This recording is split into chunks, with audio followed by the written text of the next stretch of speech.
നമസ്കാരം. മലയാളി വാർത്ത ഇൻസൈഡിലേക്ക് സ്വാഗതം. പ്രധാനമന്ത്രി നരേന്ദ്രമോദി 23-ന് തിരുവനന്തപുരത്ത് എത്തുകയാണ്. തിരുവനന്തപുരം കോർപ്പറേഷൻ ഭരണം BJP പിടിച്ചെടുത്തതിന് പിന്നാലെയാണ് മോദിയുടെ ഈ സന്ദർശനം. ഒന്നൊന്നര സന്ദർശനമായിരിക്കുമെന്ന കാര്യത്തിൽ യാതൊരുവിധ സംശയവുമില്ല. തിരുവനന്തപുരം നഗരത്തിന്റെ വികസന ബ്ലൂ പ്രിന്റ് പ്രധാനമന്ത്രി മേയർ VV രാജേഷിന് കൈമാറും. നഗരത്തിന്റെ വളർച്ചയ്ക്ക് സഹായമാകുന്ന പദ്ധതികളും 2030 വരെയുള്ള വികസന പദ്ധതികളുമാണ് ബ്ലൂ പ്രിന്റിൽ ഉൾപ്പെടുക. വമ്പൻ റോഡ് ഷോ അടക്കം വിവിധ പരിപാടികളോടെ മോദിയെ സ്വീകരിക്കാൻ തന്നെയാണ് BJP നേതാക്കളുടെ തീരുമാനം. 23-ന് രാവിലെ 10 മണിക്ക് തിരുവനന്തപുരത്തെത്തുന്ന മോദി റോഡ് ഷോയ്ക്ക് ശേഷം പുത്തേക്കണ്ടം മൈതാനത്ത് റെയിൽവേയുടെ ഔദ്യോഗിക പരിപാടിയിൽ പങ്കെടുക്കും. കേരളത്തിന് അനുവദിച്ച 4 പുതിയ ട്രെയിനുകളുടെ ഫ്ളാഗ് ഓഫ് മോദി നിർവഹിക്കും.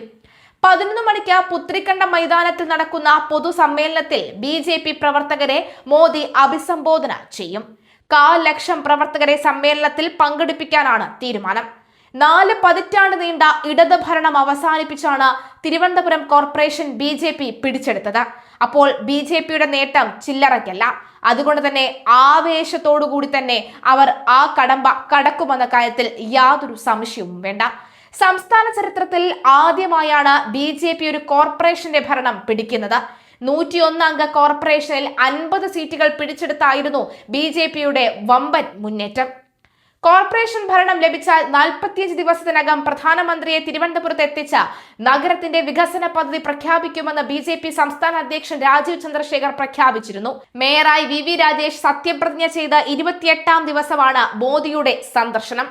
അതേസമയം മാലിന്യ പ്രശ്നം, തെരുവുനായ ശല്യം തുടങ്ങി വിഷയങ്ങളിലാണ് കോർപ്പറേഷൻ ആദ്യം ശ്രദ്ധ കേന്ദ്രീകരിക്കുക എന്ന് മേയർ VV രാജേഷ് വ്യക്തമാക്കിയിട്ടുണ്ട്.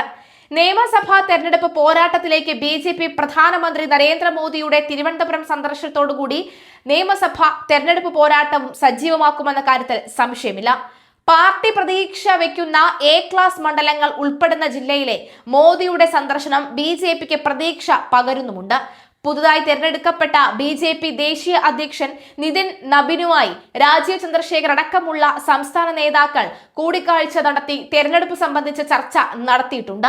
നിയമസഭാ തെരഞ്ഞെടുപ്പിന് മുന്നോടിയായി ദേശീയ ജനറൽ സെക്രട്ടറി വിനോദ് താവ്ഡെയെ കേരളത്തിലെ തെരഞ്ഞെടുപ്പ് പ്രഭാരിയായും കേന്ദ്ര സഹമന്ത്രി ശോഭ കരന്തൽജയെ സഹപ്രഭാരിയായും നിതിൻ നബീൻ നിയമിച്ചിട്ടുണ്ട്.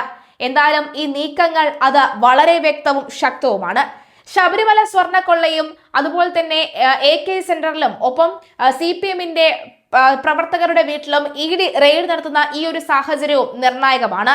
രാഹുൽ മാങ്കൂട്ടവുമായി ബന്ധപ്പെട്ടുള്ള കോൺഗ്രസിന്റെ പരാമർശങ്ങളോ അതുമായി ബന്ധപ്പെട്ടുള്ള നീക്കങ്ങളോ പ്രധാനമന്ത്രി പറയുമെന്ന് തോന്നുന്നില്ല. പകരം ശബരിമല സ്വർണ്ണക്കൊള്ള കേസുമായി ബന്ധപ്പെട്ടുള്ള നീക്കങ്ങൾ നടക്കാനുള്ള സാധ്യതയുണ്ട്. ഒപ്പം ശരണം വിളിച്ചുകൊണ്ടായിരിക്കാം ഒരുപക്ഷെ പ്രധാനമന്ത്രി നരേന്ദ്രമോദി പുത്രിക്കണ്ടം മൈതാനത്തിലെ പ്രസംഗം ആരംഭിക്കുക എന്ന കാര്യത്തിലും സംശയമില്ല. VV രാജേഷിന്റെ ഒരു നിർണായക നീക്കം തന്നെയാണ് ഇവിടെ സംഭവിക്കുന്നത്.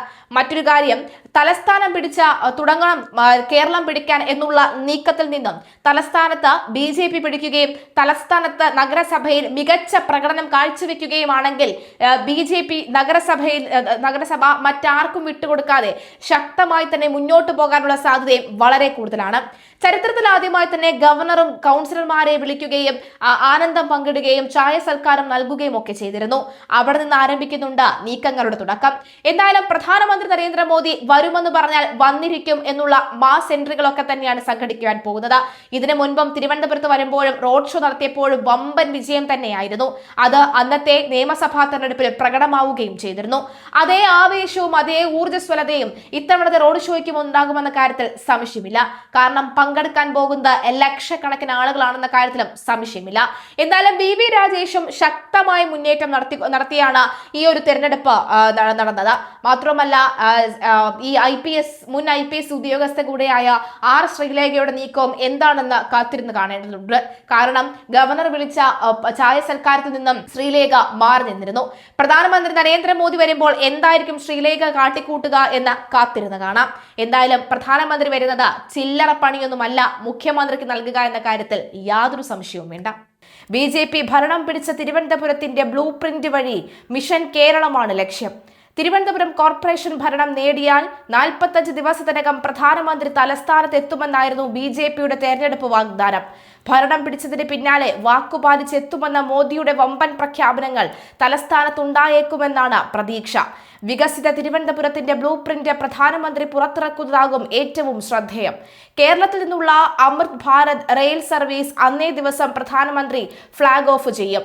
തലസ്ഥാനത്ത് പുതിയ കേന്ദ്ര പദ്ധതികൾ, സ്മാർട്ട് സിറ്റിയുടെ അടുത്ത ഘട്ടം, മാലിന്യ സംസ്കരണത്തിനുള്ള ബൃഹത് സംരംഭം, വിഴിഞ്ഞം തുറമുഖം കണക്ട് ചെയ്തുള്ള വികസന കോറിഡോർ അടക്കം പ്ലാനിലുണ്ടെന്നാണ് സൂചന. വെള്ളിയാഴ്ച പുത്തരിക്കണ്ടം മൈതാനത്താണ് പരിപാടികൾ. ആദ്യം അമൃത് ഭാരത് സർവീസ് ഉൾപ്പെടെ 4 പുതിയ ട്രെയിനുകളുടെ ഫ്ളാഗ് ഓഫ് ചെയ്യും. പിന്നാലെയാണ് BJPയുടെ പൊതുസമ്മേളനം വമ്പൻ വിജയമാകുമെന്ന് BJP സംസ്ഥാന ജനറൽ സെക്രട്ടറി S. സുരേഷ് പറഞ്ഞു. തദ്ദേശ തെരഞ്ഞെടുപ്പിലെ വിജയികളെ മോദി അഭിസംബോധന ചെയ്യും. പ്രധാനമന്ത്രിക്ക് മുമ്പേ എത്തിയ അമിത്ഷാ സംസ്ഥാന BJPക്ക് മുന്നിൽ വെച്ചത് മിഷൻ 2026 തന്നെയാണ്. പ്രധാനമന്ത്രി കൂടിയെത്തുന്നതോടുകൂടി തെരഞ്ഞെടുപ്പ് ഒരുക്കങ്ങൾ BJP സജീവമാക്കും. അഴിമതി ചെയ്യാൻ ഒരാളെയും അനുവദിക്കില്ല എന്ന് തിരുവനന്തപുരം മേയർ VV രാജേഷ് പറഞ്ഞതും കോർപ്പറേഷൻ ഉദ്യോഗസ്ഥരോടാണ് മേയർ ഇക്കാര്യം വ്യക്തമാക്കിയത്. ഭരിക്കുന്ന പാർട്ടിക്ക് പണം സമ്പാദിക്കാനുള്ള കറവ പശുവല്ല കോർപ്പറേഷൻ എന്നും രാഷ്ട്രീയ പാർട്ടികളുടെ ഫ്ലക്സ് പരിപാടി കഴിഞ്ഞാൽ നിർബന്ധമായും മാറ്റണം.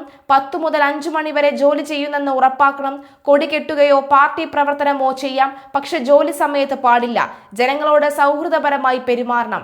അനാവശ്യമായി ഫയലുകൾ പിടിച്ചു വെക്കരുത് എന്നീ നിർദ്ദേശങ്ങളാണ് മേയർ VV രാജേഷ് നൽകിയിരിക്കുന്നത്. തിരുവനന്തപുരം കോർപ്പറേഷൻ മേയറായി BJP നേതാവ് VV രാജേഷിനെയാണ് തെരഞ്ഞെടുത്തത്. രാജേഷിന് 51 വോട്ടാണ് ലഭിച്ചത്. സ്വതന്ത്രനായി ജയിച്ച പാറ്റൂർ രാധാകൃഷ്ണൻ BJPക്ക് വോട്ട് ചെയ്തു. കോൺഗ്രസിന്റെ 2 വോട്ടുകൾ അസാധുവുമായി. Nanthancode councillor KR Cletus, Venganoor councillor S. Lathika എന്നിവരുടെ വോട്ടുകളാണ് അസാധുവായത്. ഒപ്പിട്ടതിലെ പിഴവാണ് കാരണം. കോൺഗ്രസ് വിമതനായി പൗണ്ട് കടവിൽ മത്സരിച്ച് വിജയിച്ച സുധീഷ് കുമാർ വോട്ടെടുപ്പിൽ നിന്ന് വിട്ടുനിന്നിരുന്നു. വോട്ടെടുപ്പിന് തൊട്ടു മുൻപായി BJP കൗൺസിലർമാർ ദൈവങ്ങളുടെ പേര് പറഞ്ഞ് സത്യപ്രതിജ്ഞ ചെയ്തതിലെ ചട്ടലംഘനം CPM കൗൺസിലർ SP ദീപക് ചൂണ്ടിക്കാട്ടിയെങ്കിലും കളക്ടർ നിരസിച്ചിരുന്നു. സത്യപ്രതിജ്ഞയ്ക്ക് മുൻപ് ഇത് ഉന്നയിക്കണമെന്നായിരുന്നു അന്ന് കളക്ടർ അനുകുമാരി പറഞ്ഞത്. കയ്യടിയോടുകൂടിയാണ് BJP അംഗങ്ങൾ കളക്ടറുടെ വാക്കുകളെ സ്വീകരിച്ചത്. സത്യപ്രതിജ്ഞ കഴിഞ്ഞ ഫോമുകളിൽ ഒപ്പിടുകയും യോഗത്തിൽ പങ്കെടുക്കുകയും ചെയ്തതോടെ അംഗങ്ങളായി മാറിയെന്നും ഇനി പരാതിയുണ്ടെങ്കിൽ കോടതിയെ സമീപിക്കാമെന്നും കളക്ടർ വ്യക്തമാക്കി. തുടർന്ന് വോട്ടെണ്ണലിലേക്ക് കടന്നു.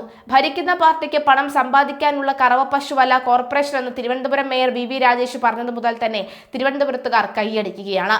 ഇതാവണം മേയർ, ഇങ്ങനെയാകണം മേയർ എന്നൊക്കെയായിരുന്നു പിന്നീടുള്ള വാർത്തകൾ.